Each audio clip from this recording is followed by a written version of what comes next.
About Notting Hill Carnival that seems to bring so much violence, death, misery, stabbing. There are lots of street parties that happen up and down the country. There are tea parties for whenever there's a jubilee. There are gay pride parades. These things don't carry with them violence and stabbings. And it seems that every year the Notting Hill Carnival does. And yet there are similar events that host lots of people in urban areas, in streets. What is so different about Notting Hill?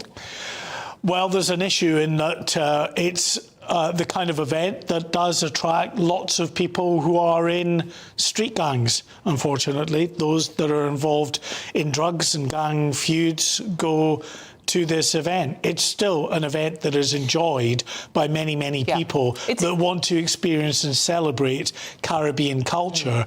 But it's 1 million people over the course of that bank holiday weekend who are in the narrow streets of Notting Hill. If you were to design a carnival now, you would never have it in Notting Hill, but obviously it had its roots in the Caribbean community in that area of West London, and they very jealously guard the fact that this is their carnival.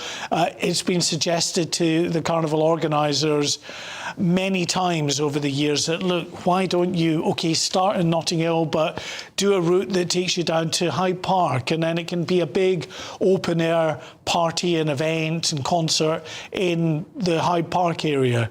But that's been turned down flatly on multiple occasions. People want it to be that traditional carnival that always has its roots. It's celebrating its roots, and many, many people do go and enjoy themselves. But, I mean, last year, as you said, Mark, 349 arrests. That's the highest since 2019.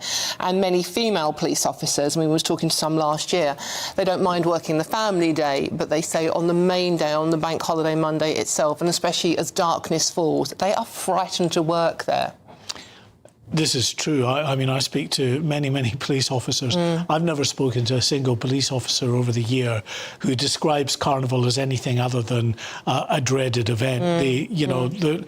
I'm sure there are some police officers that probably enjoy Carnival. The vast majority just dread the prospect when it comes round every year, because there is so much trouble. And of course, you're right about the music festivals that people then point to and say, oh, well, there's lots of arrests at this great big music festival and event, but these are arrests for low-level offences or drug possession, that kind of thing, that's not violence. Very, very few violent-related incidents you see at these big music events, and fatal stabbings and the like.